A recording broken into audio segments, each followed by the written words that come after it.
again, I want to tell everybody to go over to Facebook and follow this show from the Hawkeye of the Storm on Facebook. Now, had a couple of complaints brought to my attention. One, Facebook not showing the page when you search from the Hawkeye of the Storm. So I do have the link to our Facebook page tagged in our description. Right at the top of our description of this video, click on that Facebook link and it'll take you directly to our Facebook page. Thank you in advance from the Hawkeye of the Storm. Don, what can you share with us as it relates to the career of Tim Lester? And I know there's a connection between his former head coach at Syracuse, Scott Schaefer, and yourself. Yes. When I realized that it appeared that Tim might be our guy, I immediately thought of Scott Schaefer. Scott and I have known each other a long, long time.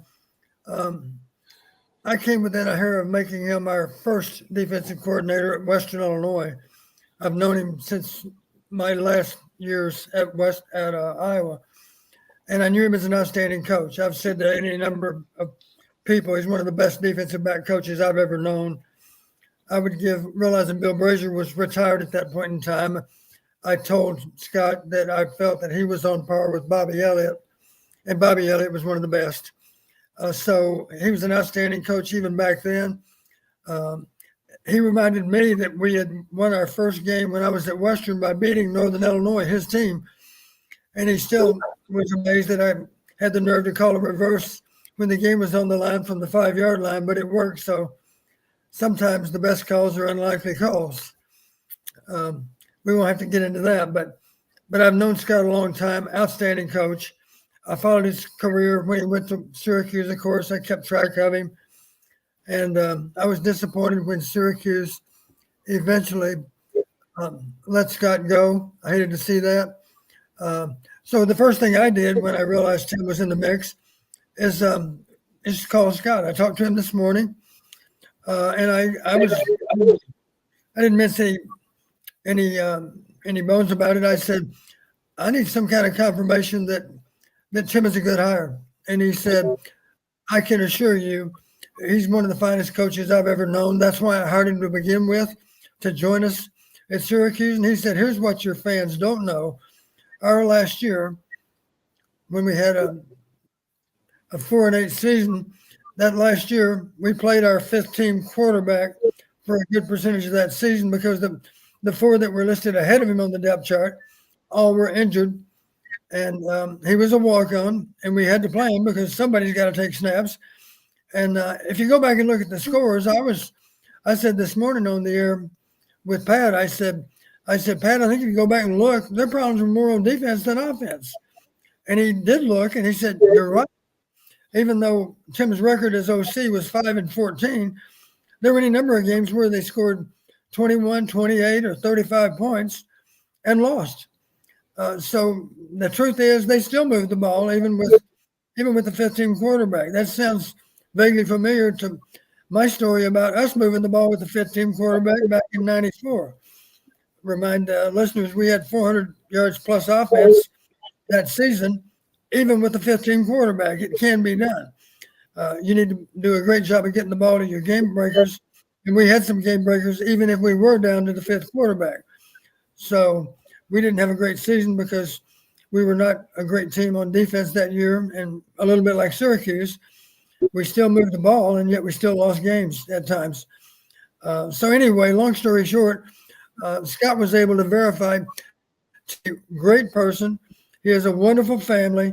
I have great respect for him, always have. That's why I hired him to be our offensive coordinator. And that just came from him this morning. So he said, we lost, and I got fired, and no one was retained. We lost not because of Tim Lester. We lost in spite of Tim Lester. And I thought that was good to hear. And I did ask Scott, I said, there's no way I would use your name on the air without your permission. And he said, you can absolutely use my name because I'm here to tell you that Tim Lester is a great hire. So I was glad to hear that. That's someone that worked with him for many years and someone that he trusted to run their offense at Syracuse. One of the things with the Syracuse situation too is Tim came in in 2014 in the middle of the year to take over as the OC, And it was a mess. And I know there's been like some stories that people have pulled up.